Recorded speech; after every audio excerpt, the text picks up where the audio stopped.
Welcome to episode 377 of the Postal Hub podcast. I'm Ian Kerr. It's time to talk about low-value parcels again. Roel Gevaers, professor in last mile logistics and supply chain at the University of Antwerp, joins me in a moment to talk about moves that are afoot in Europe to impose fees upon inbound low-value parcels from outside the EU.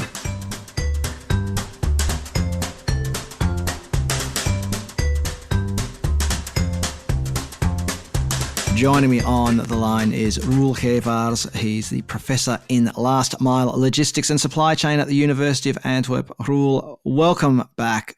It's been a little while since you've been on the podcast, but there's something new and unusual happening in Europe, and it's a good time for us to talk about it. We've been talking about de minimis a lot in the global postal and parcel world, and now the EU has decided to get in on the act, but we can't call it a tariff. Tell us, Roel, what has the EU proposed with regard to small parcels? So the European Union and the European Commission have launched last week the idea or the proposal to add a kind of, like you say, it's not a tariff. They want to ask like a €2 payment related to the work that is the custom work that is related to getting parcels into a country. So a kind of administrative fee, and that would be €2 for the direct to doorstep or direct to consumer parcels, mainly from China, and it would be 50 cents or €0.5 if the parcel would be cross-docked or transferred via a local warehouse, or at least kept for some time in a local warehouse. But a €2 flat fee or a flat payment for administrative works, and 50 cents if it's going over a warehouse. That was proposed by the European Commission and Union last week. And that's for parcels that are of a value up to, is it €150? Is that right? Yeah, the focus is there indeed on these parcels which are now formally import-free, almost import-free, yes. So why is the EU looking at this? Is it just because it's, de rigueur, or why are they doing it? Well, formally, if you read the statement of the European Union and the Commission, it states that on, like for example, 2024, more than 4.5 billion parcels arrived straight from China into the European Union, giving a lot of extra work to the customs. And the statement is for all the extra work, a €2 flat fee would end up in more than 8 billion of extra taxes, making sure that customs can keep working. That's the formal statement. My personal opinion is that it's more a kind of a signal to a lot of, let's say, non-profit organizations, Euro consumers, but also BEUC, the ones that are focusing everything is correct from a consumer point of view, and also some local retail organizations, to give a signal to them like, we are aware that there is a big inflow of mainly Chinese e-commerce parcels, not always creating a level playing field, like you said, because they don't need to pay import taxes. And I consider it more as a signal like, yes, we are working on a new kind of legislation being implemented 2026, 2028, but we propose now an in-between small step of €2, not the same approach as in the US, where it's like fully fight, let's say it that way, but more as a step towards we tax it in a flat fee, and we already are working on it. I consider it more as a kind of symbolic action, more than really a kind of big fight with Chinese e-commerce platforms and the Chinese government. Let's just go into this time frame, though. You just mentioned legislation looking at 2026, 2028, whereas it seems at the moment that in the US, the president has an idea at breakfast and it's an executive order by lunchtime. So what's the legislation that the EU is looking at? Well, what you need to know is, of course, in the US, a lot of things can be done via executive orders, and there you have indeed a structure which makes that the president has a lot of power. Let's say in Europe, it's much more the European Commission, European Parliament that can intervene or can take decisions, but the process itself is, of course, much longer, and we don't have the type of quick decisions related to executive orders. And they are working indeed on the idea that as from 2026, 2028, they want to have a full customs reform where they will go more into details about platforms that are sharing the data, because now formally the systems work that if a parcel arrives from, let's say, China into the European Union, that it's the customs of the country where on the airport where it arrives, they need to add a certain tax, or they need to do the checks, etc. But all these customs of local countries do not always speak with each other. They don't have data flows or not a platform which makes it easy to share data.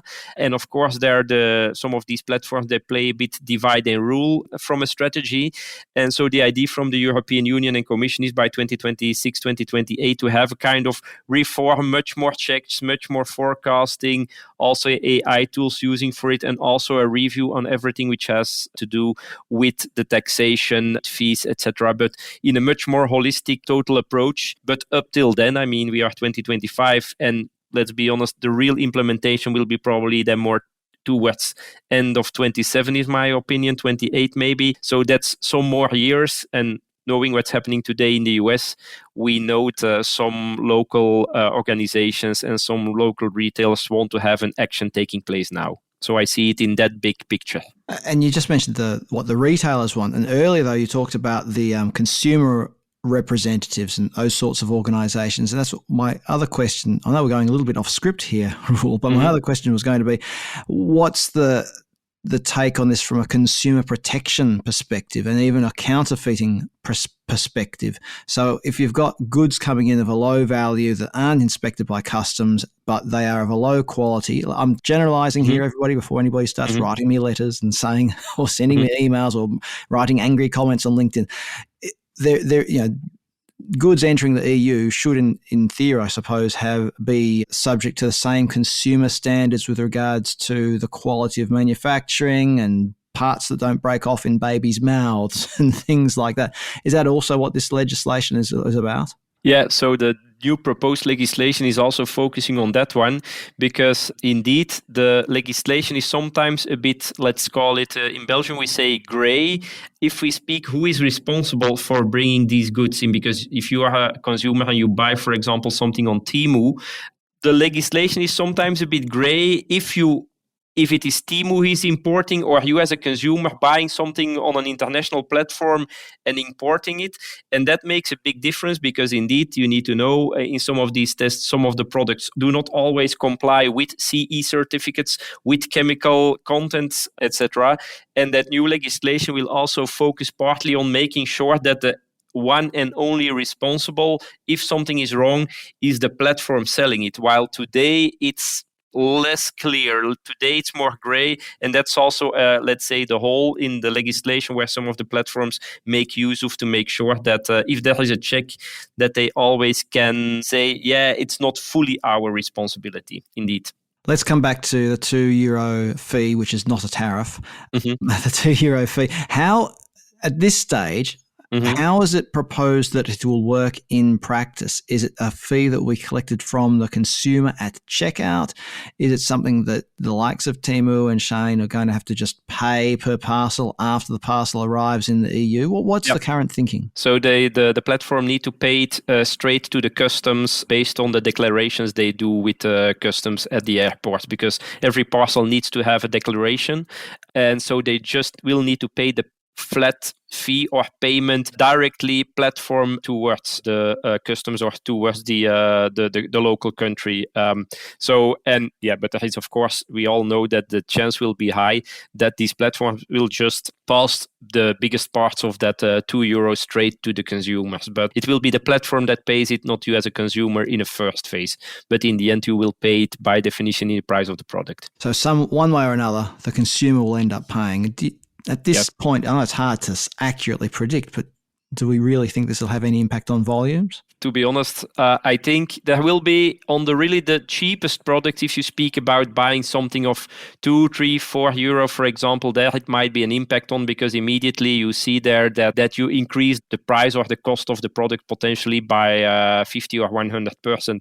But let's be honest, if you buy something, for example, clothing from the kids on Shein, instead of buying now 2 times a month, you might say, I now only buy 1 time a month. I make sure that my parcel is like, let's say, content of 100 euro. Will you not order it if it's 102 euro? Let's be honest, the inflation of the last couple of years was higher than that. So in my opinion, and that's also the opinion of many experts, if you really want to impact the inflow, then the volume, then the 2 euro is just way too low. It's more, like I said, a signal more than we are looking into it, less the fact that it will stop the inflow. But it may have some impact on how consumers purchase, but the volumes of goods is not likely to change, because this volume of goods was also part of the conversation, if I've understood correctly, that if the tariffs in the US had an impact, that Chinese retailers and other retailers that sold direct to consumers and took advantage of de minimis might just swivel their attention from the US to the European market. I mean, is that a real fear, or is it just a perception? No, there are indeed some experts who are saying indeed that due to the fact that in the US the taxation and the fees are today much more heavy in implementation, and Temu, for example, even stopped doing shipments to the US from China. Internally, US it's still possible, but so there is a certain fear that in the next couple of weeks and months, I mean, the production is there. The production of these products is there. They need to drop it somewhere. So, of course, by definition that there is a potential risk that even more products will come to Europe. Do we already see that in the statistics now? Not really now, but there is always a bit of delay on it. So the first results probably will be visible within the next couple of weeks there. Yeah. We talked earlier about how swiftly or otherwise the EU can move. Given that this fee has only just been proposed, just during the month of May, what's the time frame? When is it likely to be implemented? Yeah, that's unclear for the moment. And as we all know, it's a proposal, so it needs to pass some stages, and also it will need to pass at a certain moment also a legal check, because I'm not fully aware, or I'm not 100% sure that in the existing laws it's allowed to ask a payment for customs work, because they propose it towards the world. They tell that the 2 euros is exactly the money that is needed for the customs work on the parcels. But I'm not 100% sure from a legal point of view if European Union can ask money for what is considered as a kind of, let's say, customs is part of your country. It's part of your overall taxation. But I don't know if they can ask really money for the payment. That's also a kind of gray area which they will need to check. But by definition, it's not something they can implement tomorrow. Again, European Union, it might take several weeks, months, or even maybe a year. The EU doesn't operate any of these gateways anyway, does it? They're all these gateways are operated by the member countries. Yes, yeah, of course. So the existing custom systems work like the custom country, or the country where the customs is located, where the parcels arrive on the airport, it's that custom authority who is responsible. To give you an example, for example, here from Belgium, one of the most important import airports for Chinese imports is the airport of Liège, a freighter cargo airport. You need to know that it is the Belgium customs that is responsible for those parcels that arrive here. And to give you a number, here in Belgium in 2023, 1 million parcels a day arrived from China for e-commerce, 1 million a day. In 2024, more than 3 million a day. So we speak about 3 million parcels a day today. I mean, all with declarations. And for these ones, it's the Belgian authorities that are responsible for or taxation or checks or control. And every country itself needs to do it for the ones that arrive in their country. In Madrid, for example, but also in Hungary, a lot of these are arriving. So it's the member country who is responsible for the checks. And of course, our listeners in Sweden will remember very well what happened. I can't remember the exact year, back when the Swedish government decided to impose processing fees on low-value parcels. A discussion for another day, perhaps, Roel. Roel, I wanted to ask one more question before we sign off. And a couple of years ago, we talked about moves in Belgium to open up the parcel locker networks, compel the parcel locker networks to take parcels from other carriers. And then it all went quiet. What happened? Well, formally, that legislation is there. But the interesting thing is that in Belgium, if we are honest, you only have today only one real big parcel locker operator still working, and that's bpost. They are implementing massive amounts of these parcel lockers. But we used to have, for example, as well some other players who are working on that one, for example, Budbee, etc. But they all went off the markets, and you see now today that it's mainly bpost. But they formally need to operate. They formally need to open them towards the competition. But it's described in such a way that there needs to be first a commercial negotiation and a second commercial negotiation. And only if two parties do not arrive on a formal price, it's the Belgium BIPT and government who can intervene and tell, for example, we consider this as a correct market price. But in essence, if we are correct, the legislation is there, but the application is rather limited. Roel, if people want to find out more about what you and the team are doing over there at the University of Antwerp, or they want to find out more about the last mile logistics and supply chain stuff that you're doing there, where should they go? How can they find out more? They can check, of course, the website of the research at the University of Antwerp, but I also post regularly something on LinkedIn, so that are the channels that are the best to follow if people are interested in the research. I'll post a link to Roel's LinkedIn profile and to something university related on the episode page of the Postal Hub podcast. Roel Gevaers, Professor in Last Mile Logistics and Supply Chain at the University of Antwerp. Thank you very much for joining us on the Postal Hub podcast today. With pleasure.